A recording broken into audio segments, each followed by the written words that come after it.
Hi, I'm Cindy Winget, the author of The Apparition, and welcome to my channel. So in today's video, we're going to be doing my February wrap up, and I had a TBR video that I did earlier in the month, and I chose 6 books through my spinner wheel, but I was only able to read 3 of them, unfortunately. So I'm going to talk about the 3 that I got to.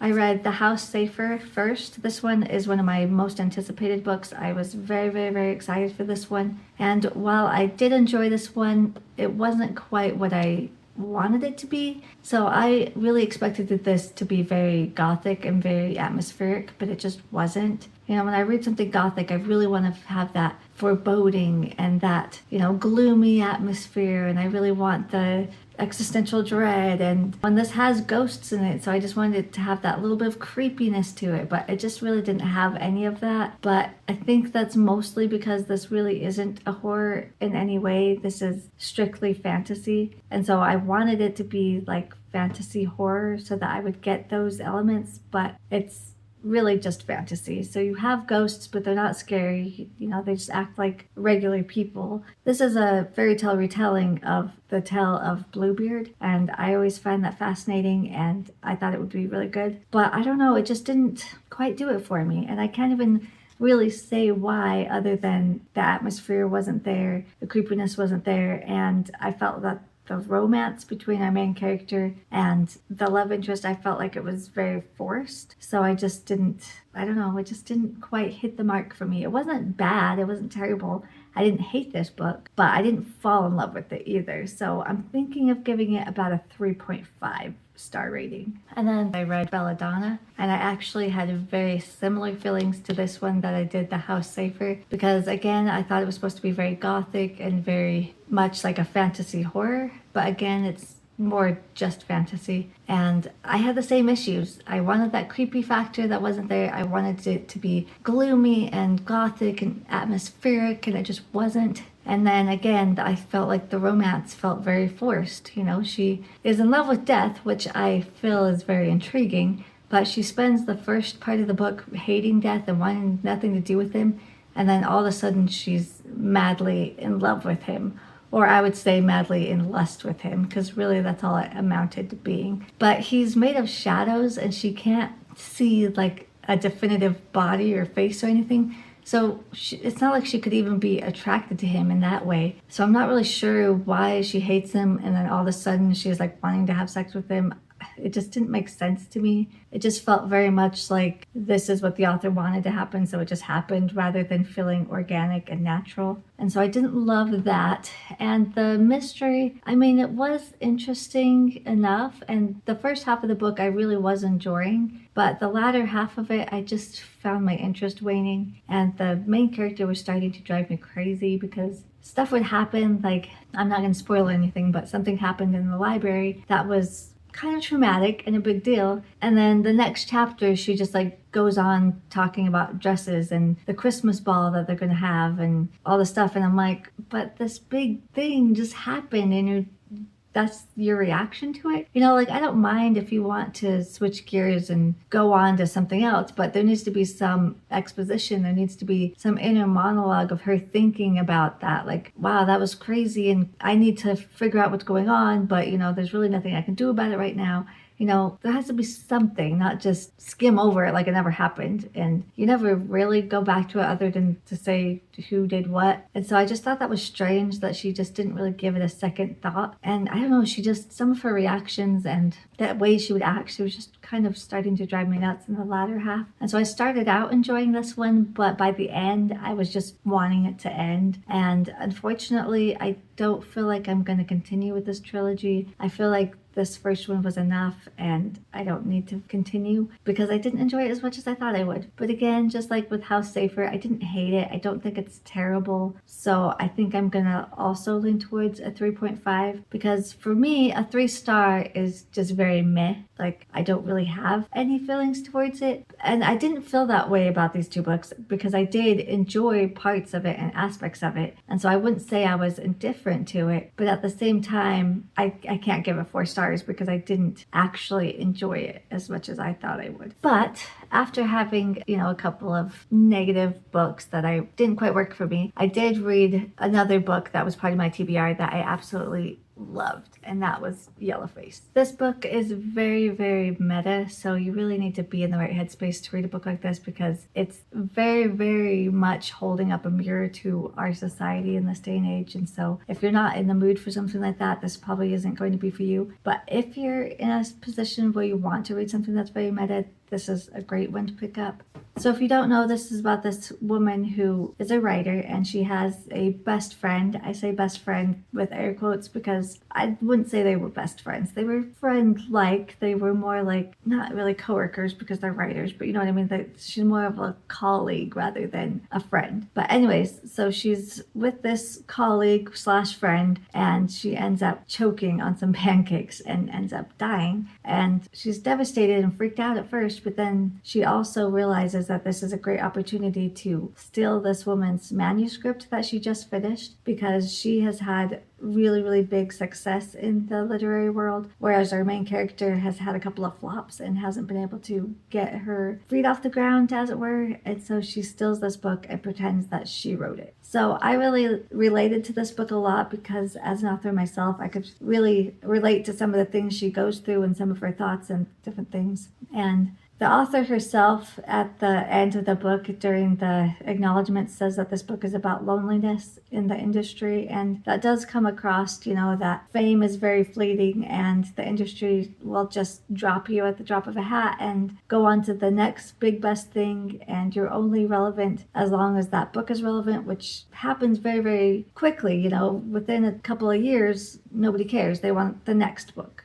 They don't want this book. They've read this book. They've talked about this book. They want the next book that you're going to write. Or they've moved on to some other author that has the next big novel out. And so there is a lot to that, about the industry, but it's so much more than that. It also talks about cultural appropriation and different things because the woman that she steals the manuscript from is Chinese and she is not. And she's writing a book about Chinese history. And I personally don't feel like it should be gatekept. I feel like authors should be able to write whatever they want as long as they do their research and they, have respect for the subject that they're doing. But in the case of this book, she blatantly plagiarized this woman's novel, which obviously is not good. And obviously getting books from own voices perspective is more interesting. But this book also is a lot about cancel culture and about the toxicity of being online. And this author is very, very good at showing what life online is and acknowledging that people get it into their heads that online is the way the world is. And really, it's not. It's only a small piece of our society and a small piece of people that we're looking at. But we get it into our heads that it's the be all and end all. And cancer culture, is a very scary thing. But it also talks about reverse racism, and it talks about plagiarism in the industry. And it talks about the petty jealousies that creatives feel towards each other when the other one seemingly makes it and they don't. So it just has a lot of commentary and a lot of meta stuff to it. And I really enjoyed the way that the author wrote this book because it was written in such a way that you could see both sides of the issues and the arguments. And I really enjoy the authors that do that because it adds more nuance and depth to the novel. And our main character, although she did give in to her baser desires, I felt like she was sympathetic at times. And she was just so beautifully flawed and fleshed out that I feel like she was a real person and not just a character or a vehicle to wrap the story around. It really made her feel like she was a real person. And she had good and bad about her, and I just really enjoyed that. She just felt like somebody that you would know in real life. And in stories like this, it's always fun to see what would happen if somebody gives in to their jealousies, and then spends their time trying to fix it or justify it or whatever. They get to give in to their baser jealousies that we don't get to in real life necessarily, or shouldn't, and so to see them spiral and see what happens, when they give in is always a fun time. But like I said, I did feel sympathy for her though at sometimes, and I had to give her props for being such a fighter, because she was not going to give up. She was not going to admit that she stole this manuscript at all costs, and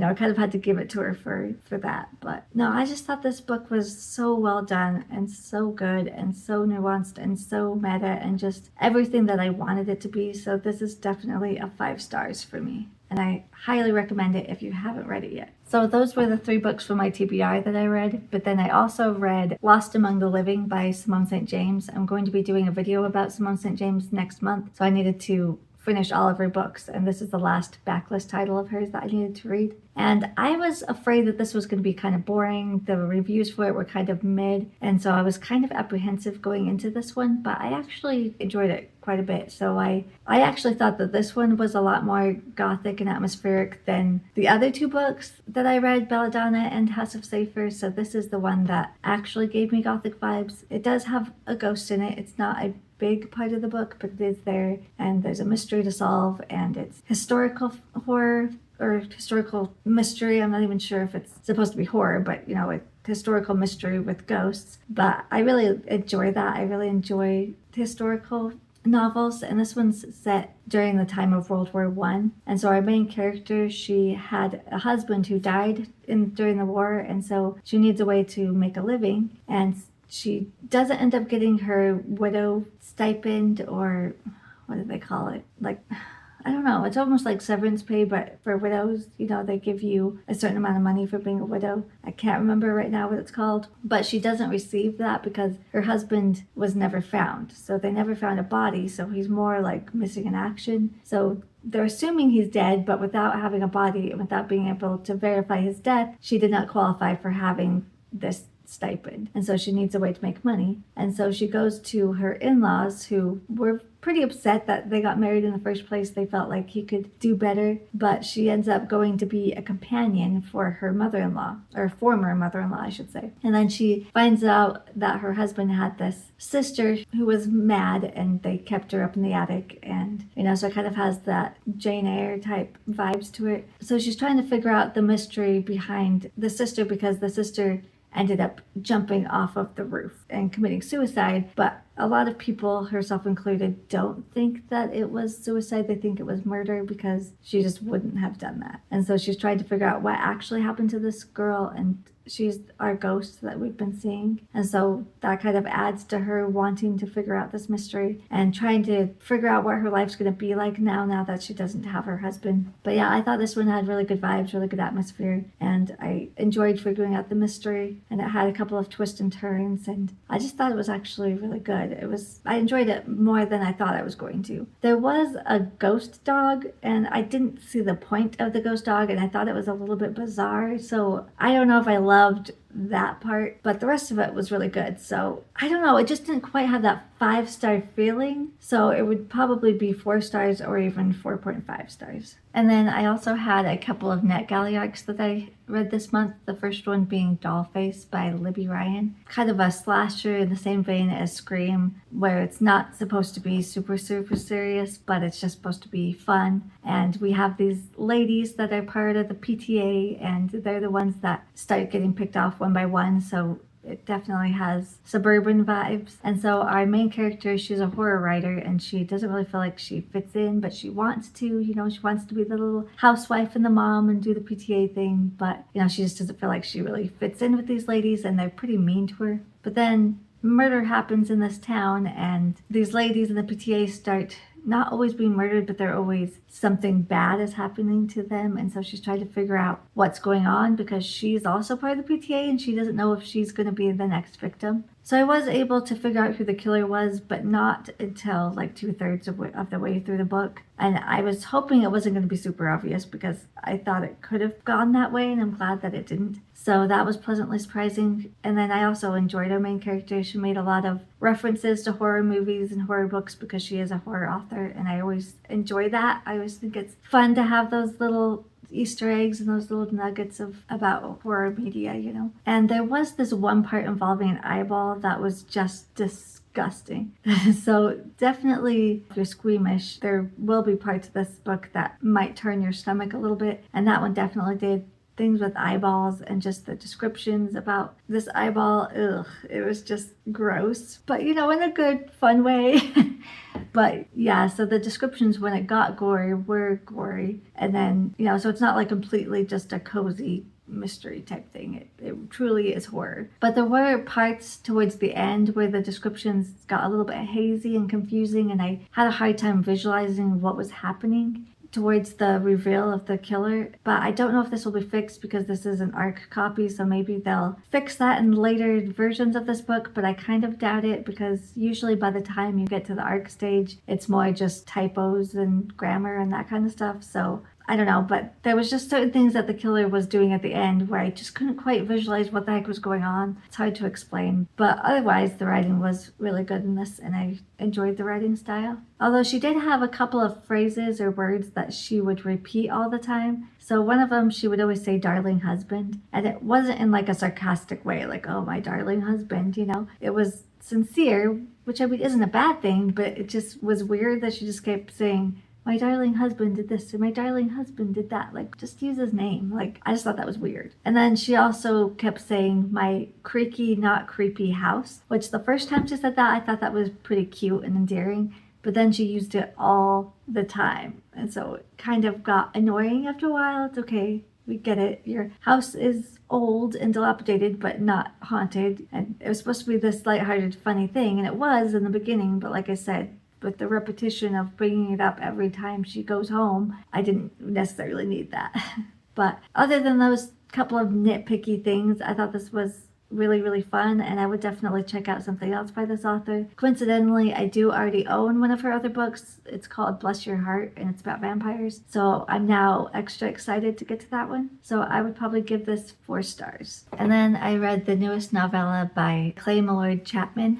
And this is a story about a serial killer named Winston. And he's had a terrible childhood, as usually is the case with serial killers. And he ends up at this church where they kind of take him in, and he becomes the janitor, and he helps out with different things. And every time they have like a new bishop or a new reverend or whatever it is, they just know that they have to take Winston with them. He's kind of a fixture of the building at this point. But unbeknownst to them, he's actually been murdering these women who have gone to this church for solace and sanctuary and a place to go because they were in abusive relationships, or they ran away from home, or different hardships in their life has happened, and they are seeking help, but instead they're meeting Winston, who kills them and turns them into his beautiful butterflies. So he is a creative, and so he's creating this big story, and so he's written this novel that's thousands of pages long, and he's also an artist, and so he has these pictures up on his walls about all the things that he finds beautiful and all the kids from magazines that he felt like had a better childhood than him, and that he would love to go into the pages of these magazines and have the fun and the laughter and the happiness that these kids had. And so he makes like this big mural on his walls of his little apartment that he rents. And so he murders these women, and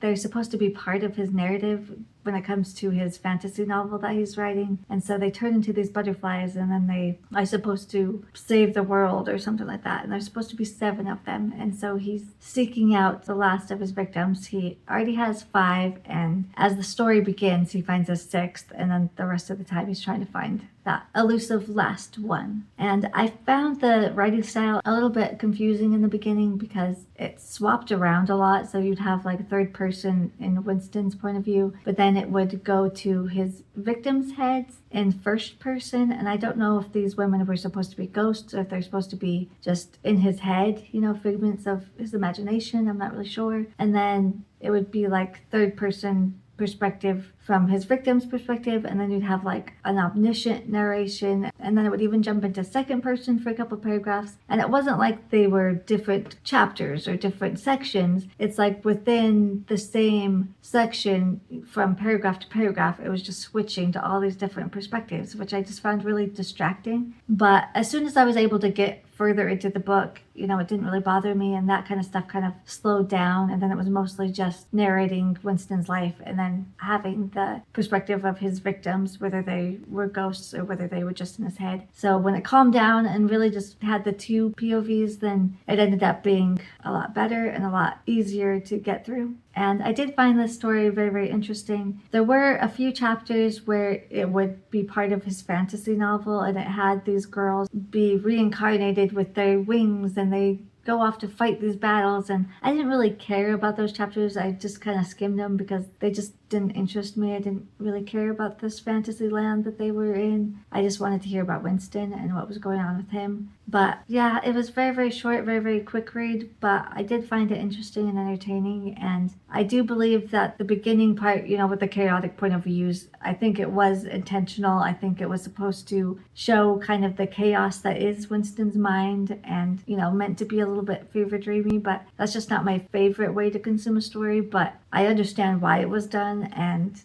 it did have some poeticness to it, so I did think it was a well-written story, and I do think it was an interesting story. So I would, at the end of the day, probably give this 4 stars. And then the book club book for this month was The Cheat Sheet. So I don't have a physical copy of this book because I accidentally dropped it in the bathtub, which I'm so sad about. I've never done that before. I read in the bathtub all the time, and this is the first time in the 38 years I've been alive that I have dropped a book in the bathtub. So I was so upset because I just bought the book, and I wasn't like halfway through it or anything. I had just started it as well. I was like 5 pages in, and just blip, right into the bathtub it goes. So I was pretty upset about that. My husband was making fun of me though, because I was telling him how the words on the next page were kind of not necessarily leaking into the front, but it was like they didn't line up. So it's like the back page letters were right here and the front page letters were right here, and so it made it really hard to read. I don't know if that makes any sense, but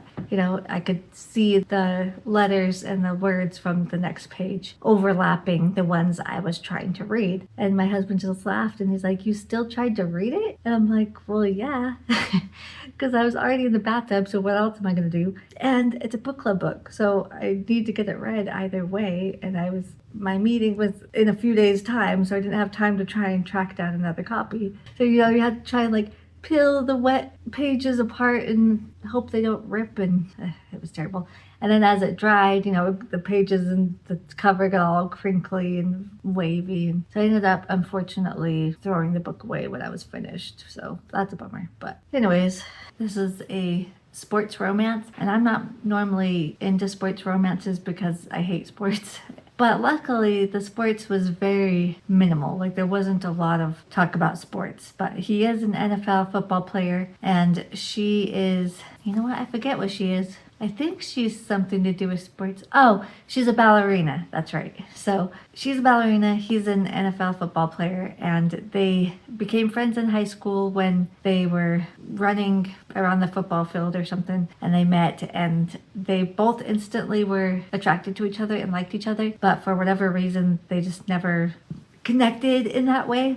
And then they went to college, and she got injured and couldn't be a ballerina anymore, and she was devastated, and she knew that he would stay in town for her to help her because she's so depressed at this point in her life, and she doesn't want him to stay just for her. So she kind of breaks off contact with him, doesn't answer his phone calls, kind of ghosts him, and he ends up leaving to go to college somewhere else. But then fast forward a couple of years, and he ends up back in the town where they are. I think it's in California, but I could be wrong. I don't remember, but I think it's LA. I don't know. But either way, wherever they live, he ends up coming back, and they meet at a coffee shop, and it's kind of kismet, and they strike up their friendship again. But neither one of them wants to break the friendship because they don't want to lose each other for good. They'd rather be friends than nothing. And they're both convinced, that the other one is firmly friend zoned to them. And, she's always talking about him being like a brother. And so he doesn't want to do anything to upset that.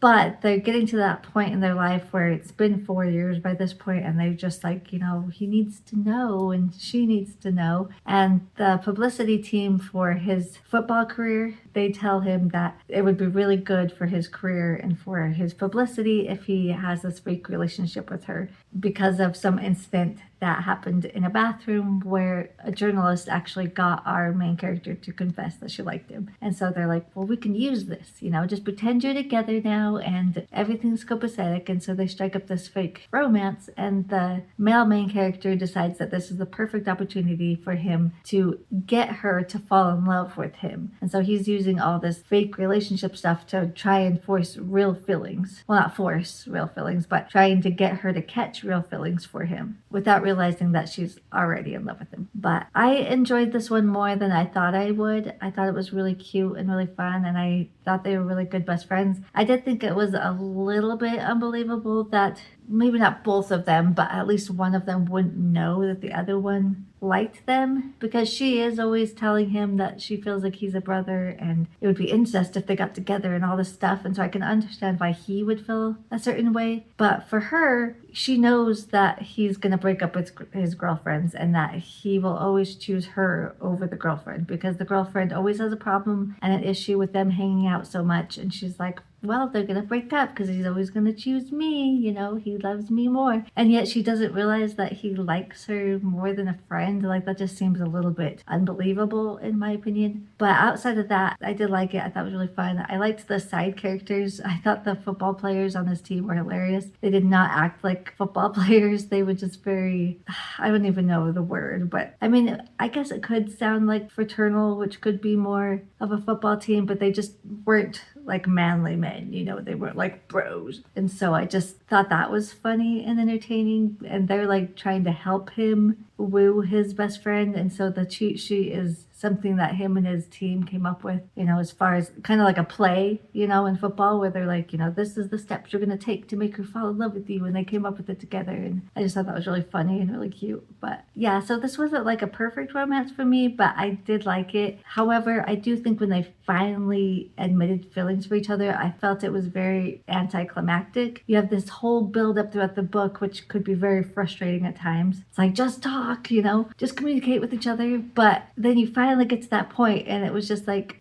like she just kind of blurted out to him and he's like, cool, and they go on from there. So I don't know, I didn't love the way that they actually got together, but outside of that, I did think it was a really cute, sweet romance. And this is a closed door romance, which I really appreciate. I enjoy those more than the smutty romances because it's all about the sexual tension and the banter and the will they or won't they get together aspect, rather than like halfway through the book, oh, we're together now and now we're just gonna start having sex, which is just really boring. But so I'm glad it was like that. And this is my first Sarah Adams book, and I do want to continue reading her stuff. I think she was a good writer, and I'm very interested in seeking out other romances from her. I know people talk about her all the time. She's very prolific, and I've seen her books all the time at like Target and stuff, so I definitely want to pick up something else from her. And there you have it. That's all the books that I read in the month of February. I hope you enjoyed this video. If you did, please give me a thumbs up to let me know. Please subscribe to my channel if you feel so inclined, and I'll see you in the next one. See ya!